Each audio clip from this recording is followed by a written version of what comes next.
Hi everyone, welcome. My name is Dmitry, and in this video I'm going to show you how you could bootstrap multiple Angular applications on the one single page and which pros and cons has this approach.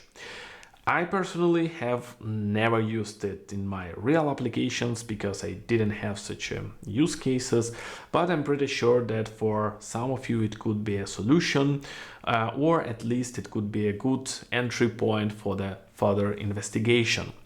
So stay with me and let's get started.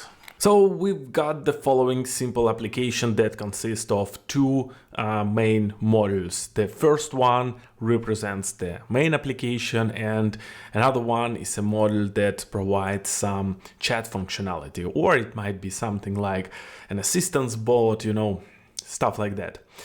Technically, they both are two independent applications.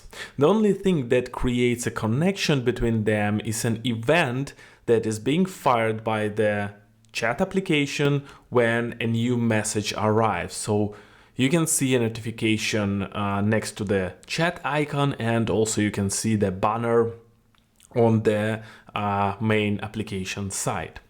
In the code, it looks like that. I have an application component that is the root of my main application, and it has one property that is observable, that listens for the new messages that are coming from the chat state service.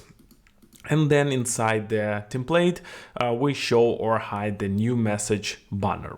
But besides that, we also render the chat application itself. And as you can see, it has no inputs, outputs, nothing. And there below you can see also the application homepage as well. The chat application has a separate module and a couple of components like chat component and chat window component. The chat window component is a component that is responsible for this part. You can see this area when the chat component renders the chat button and shows or hides the chat window component when it is necessary. Additionally, it also listens for a new message from chat state service and renders the circle when the new message arrives. And there below, I emulate the dispatching of the new message from the chat, using this set timeout. In reality, the message might come from, WebSocket or something like that. So as you can see, they are completely independent and self-contained applications with only tiny bridge like chat state service. However, by saying independent, I mean they're independent from a feature point of view. If we forget about this synchronization of new messages, the state of the main application has no impact on the state of the chat application and vice versa. But from the technical point of view, they are coupled and coupled quite a lot, I would say. At least they are part of the common component tree hierarchy. And if we assume that for whatever reason during the component bootstrapping happens an error, it might impact our main application as well, and it can make it unusable for users. Besides that, they have common dependency injection and the common root injector, and they both run within the same ng zone, which means that async operations in the chat application like promise resolving or set timeout, it will trigger the change detection cycle run for the whole application, including the main application, right? All those things might lead you to the thoughts that couldn't we bootstrap chat module on the same index.html, it's on the same page, but as a separate application with its own ng zone, change detection, injector hierarchy, etc., etc. And well, it turns out that we can do that. But before we do, let's try to figure out why it is possible. For that, let's have a look at the application bootstrapping process, which starts in the main.ts file. Here happen two important things: creating the platform, in our case it is a browser platform, and once the platform is ready, we bootstrap an Angular application by bootstrapping the app model, right? The platform creation basically boils down to the creation of the injector, so-called platform injector, and resolving services that know how to work with this specific platform. The result of this function call is an instance of the platform ref service, which can already bootstrap applications on this platform and where the whole fun is happening. So let's have a closer look at this method. So here is the model we provide, our app model, right? Then from this model it creates a model factory, and this everything goes into the bootstrap model factory method. And exactly here Angular creates an ng zone for the application, it creates the root injector, and initialize the model where Angular bootstraps component that we define in our app model inside the bootstrap array right here. A bit more details about Angular bootstrapping process you can learn from some of my previous videos. The links will be in the video description, and here you should see some pop-up as well. So it looks like the whole application bootstrapping process happens exclusively inside this method. And theoretically, just theoretically, we could maybe create a platform, right? We could do something like that and get a reference to the platform. And then likewise, it is done for app model. We can bootstrap the chat app model, right? So why not? In theory, it should create a separate ng zone, separate root injector for this application, yeah, and bootstrap the chat component as a root component. And it is true. However, we would need to perform some adjustments. First of all, let's clean up our main application from the chat application. Let's get started from the app model file, and let's go there and remove it from the inputs array, and also let's clean up our imports right here. After that, we have to remove the app chat tag from the app component view as well, just like that. Nice. And after that, we have to slightly adjust the chat application model. The thing is that the model that will be bootstrapped by the bootstrap method should provide at least one component that will be a root component for this new application. And these components, as you remember, we define inside bootstrap array. So let's do it right now. And of course, we have to tell Angular where exactly on the page this component has to be rendered. Yeah. So let's take its selector and go and place it somewhere in the index.html tag. Right there. Now let's try to have a look at our application in the browser. Well, the main app is doing well, however, we do not see the chat application bootstrapped. And it is because we have an error that I left intentionally just to demonstrate you that since we separated our applications and bootstrapped them separately, the errors in one application, they do not have any impact on another application. And that's why, even though the chat application has failed, the main app remains working. Now let's fix the chat application. The reason the chat app is failing is that we're missing the browser module, which is required for every Angular application. So let's go and import this module into the chat application as well. And because browser module re-exports the common module, we can actually remove it from imports array. So here we go. Do I miss anything else? Oh yeah, we need to import the browser animations module because it is needed for some Angular material components like form field, yeah. And now we are ready to go. So I go to the browser and you can see that both apps are successfully running on the same page, but they are absolutely independent and know nothing about each other. It is kind of cool, and in theory it should work fine, especially if your applications, they don't have to communicate to each other and they don't need to share some small pieces of its state. But if your components have some small little communication layer, there are some trade-offs you have to be aware of, and maybe the idea to bootstrap your apps separately isn't as good as it seems to be.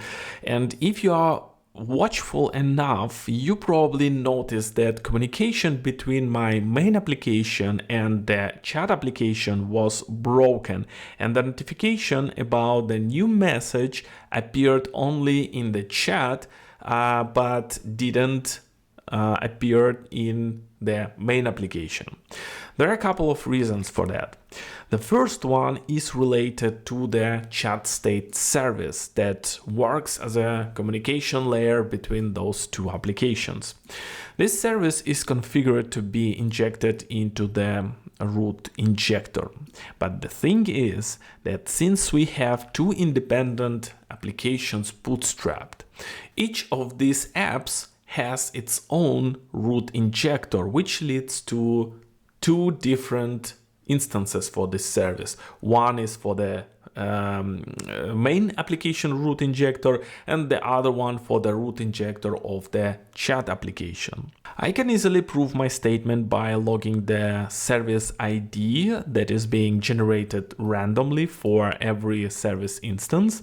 So let me go to the chat component and just console log the ID of the chat state service result for this component.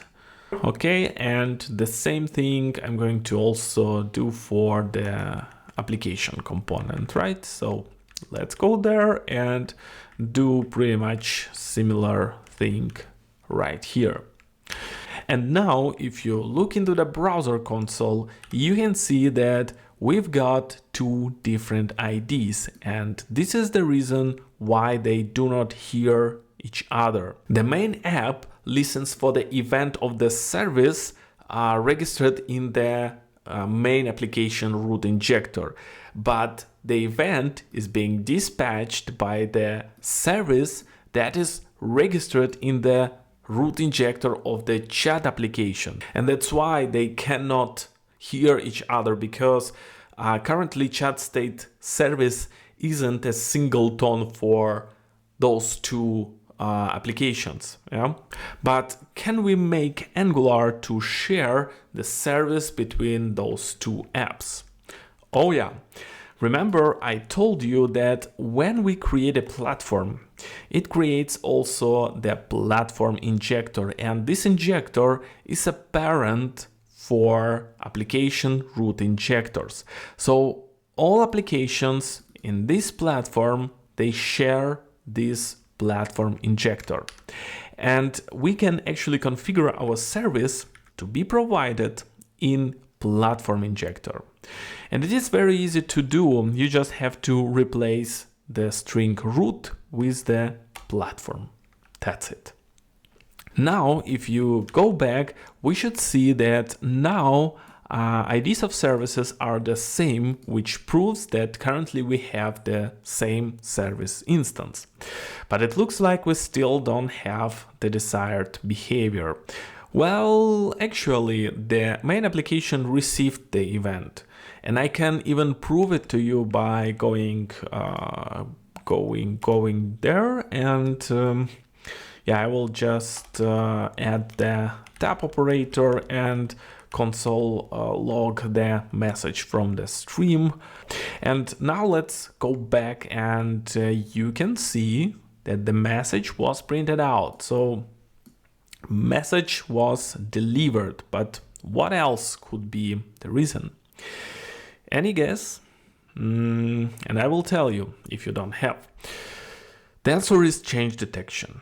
Yes, our main application runs in another ng zone, and that's why async operations that happen inside the chat application and usually trigger the change detection, they are not kind of visible to ng zone where the main application is being run. So that's why you have to trigger change detection manually for the main application. So you would need to inject change detection ref, or alternatively you could inject the application ref service in the constructor of your component and trigger change detection manually. In case you want to run change detection for the current component and its children, then you have to call the detect changes method that comes from the change detector ref. And if you want to trigger the change detection for the whole application component tree, then use the method called tick that comes from Angular application ref service. All right, so you can choose one of those two options. And another small tiny nuance, because I subscribe via the async pipe, if I call change detection like that, it will be performed before the value reaches the template.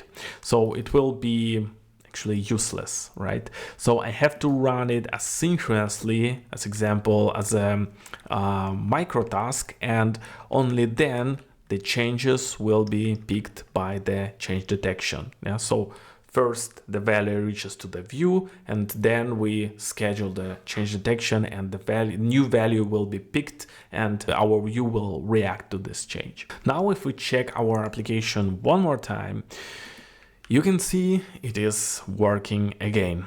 But yeah, I know some of you might find it a little bit hacky, this whole change detection, triggering stuff, and so on. Well, partly I agree, but maybe there are better or cleaner approaches how to handle this whole stuff. But as I said, I personally have never used this approach before, and I didn't have such a use cases in my career, so maybe I'm missing some other pitfalls. So if you had experience with this approach, please share it in the comment section. I think it would be interesting, not also for me, but for other developers as well.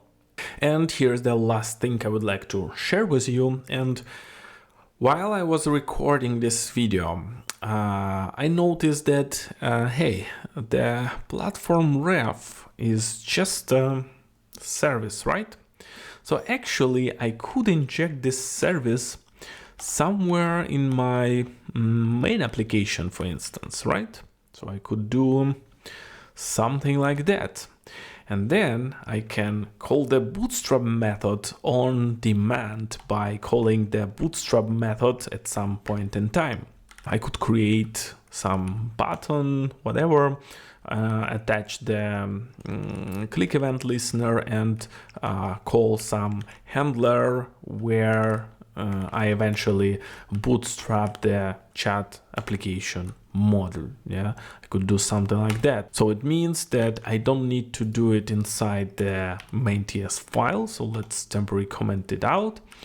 And yeah, let's see if it works. So I'm going to click the button, and all right, it doesn't like that we run it inside the ng zone. Makes sense because we are about to create a separate ng-zone for this new application. So let's try to run it outside that zone. So I have to inject the ng-zone service first for that.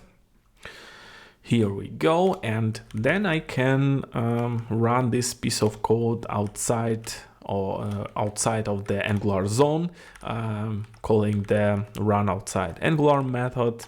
And yeah, inside the callback I can run some piece of code. So let's try it out. Okay, now I click the button and the chat application has been bootstrapped on demand. Interesting. It looks like it works fine. Even notification sync is working, but please don't ask me about use cases for that. I just discovered that it is possible and decided to share with you. If you did it before, as I said, please share your experience in the comment section if it worked fine for your use case. So yeah, as a small recap, I can say that yes, it is possible to bootstrap multiple Angular apps on the one single page, and those applications can be completely separated. It is quite easy to achieve, especially if your applications are completely independent and do not share anything. If some communication should happen between those two applications, you can achieve that as well, but there are some trade-offs you have to keep in mind, and maybe this approach will not work well, and you would need to find another solution. And depending on what you are going to achieve, you might have a look at some another approaches. You can have a look at maybe web components and Angular elements, or micro frontends and model federation. All right, guys, that was it. I hope this video was useful, and if it was useful, please share it with your colleagues and friends, and don't forget to leave your thoughts in the comment section. If you would like to support my channel, a lot of people asking about that, in the video description you will find a corresponding links. If you want to support my channel and get some cool knowledge, I have a couple of Angular courses that might be interesting for you. I also drop the links to them in the video description. There will be some coupon codes, so check it out right now. Otherwise, I wish you a productive week ahead, stay safe, and see you in the next video.